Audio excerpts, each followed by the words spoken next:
Hey, this is Rachel Bailey, a guilt-free positive parenting specialist at rachel-bailey.com. I teach parents how to redefine perfect parenting so that you can move from feeling helpless and guilty about how you parent to being able to say, I've got this. So many parents are in a situation where they have one or more children that are harder to parent. Whether that child is more negative or more sensitive or more defiant, you might just have a more difficult time connecting to that child and then feel guilty about that. And if you're in that situation, the first thing I want you to know is that it is pretty common. Children are so different that some of them are bound to be easier to raise than others. But knowing that it's common might not make you feel completely better, so I'm just going to jump right in and talk about how to connect with a child when you have a hard time connecting with that child. So here's tip number one for connecting when it doesn't come naturally. And that tip is to try to focus on the bigger picture. A lot of parents say they can't connect with their children because they just have nothing in common. So maybe a sports-loving mom can't connect with her son who's obsessed with violent video games. Or a dad who loves reading crime stories can't connect with his daughter who can only speak the language of princesses. So if you're like those parents, spending time with your kids might be the last thing you want to do or even know how to do. But it's important to remember that the purpose of doing things with your kids isn't to enjoy the task itself. The purpose is to get to know your child. It's to show your child that you have an interest in who they are and for you to see another side of your child that you might not otherwise get to see. So a mom can play for a short period of time with a video-obsessed son, not for the purpose of learning which gun is best to kill different types of enemies, but for the purpose of recognizing the confidence that is so evident when her son is in his element.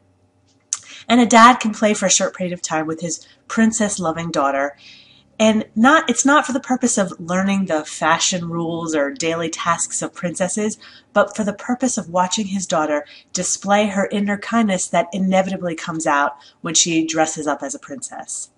So tip number two for connecting with a child when it doesn't come naturally is to let them be. What makes it difficult to spend time with a lot of kids is the fear of how they're going to turn out.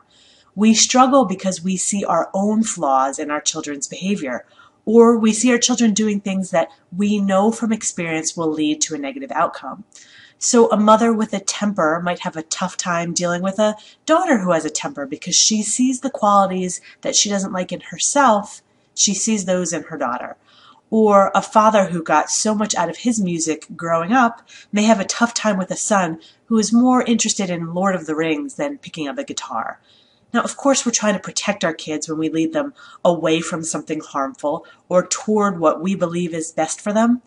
But instead of focusing on advising, fixing, or changing our kids, we need to focus on letting them be.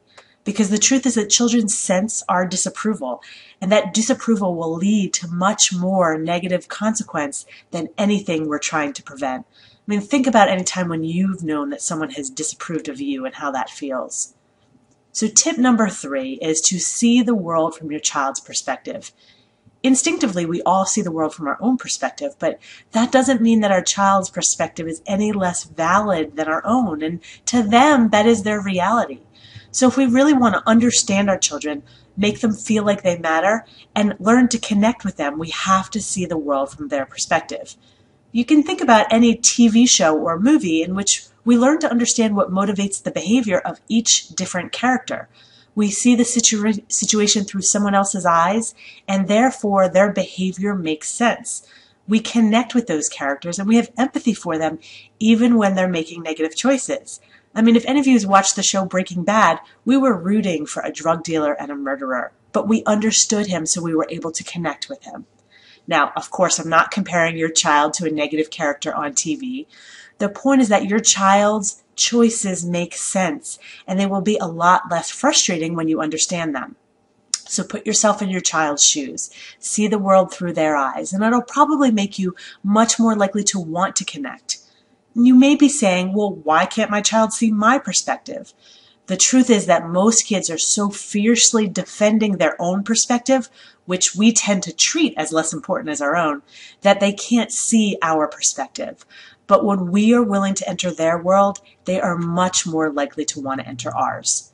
So if you have any questions about connecting with your children or anything else that would allow you to feel more confident in your ability to raise great kids, feel free to email me at rachel at rachel-bailey.com.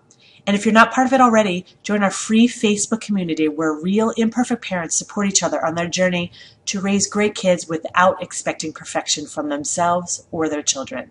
Just type Redefining Perfect Parenting into the search bar on Facebook and you'll find us. I'll see you there, or I'll see you next time.